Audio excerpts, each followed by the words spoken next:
গত সোমবার চলে গিয়েছিলাম আমরা তারাপীঠে, আর তারাপীঠে যাওয়ার পথে আমরা দুপুরে লাঞ্চ করার জন্য একটা হোটেলে ঢুকেছিলাম। আর দেখো এখানে আমরা নিয়ে নিয়েছিলাম নিরামিষ থালি, আর নিরামিষ থালিতে এত এলাই ব্যাপার ছিল আমরা ভাবতেও পারিনি।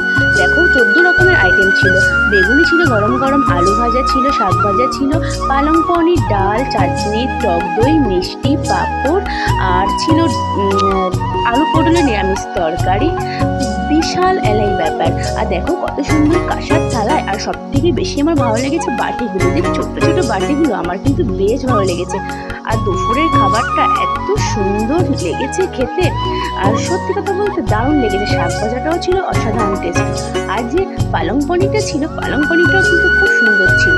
তো বন্ধুরা আমরা তো বেশ জমিয়ে খাওয়া দাওয়া করলাম, সবাই আমরা খুব ভালো খাওয়া দাওয়া করেছি।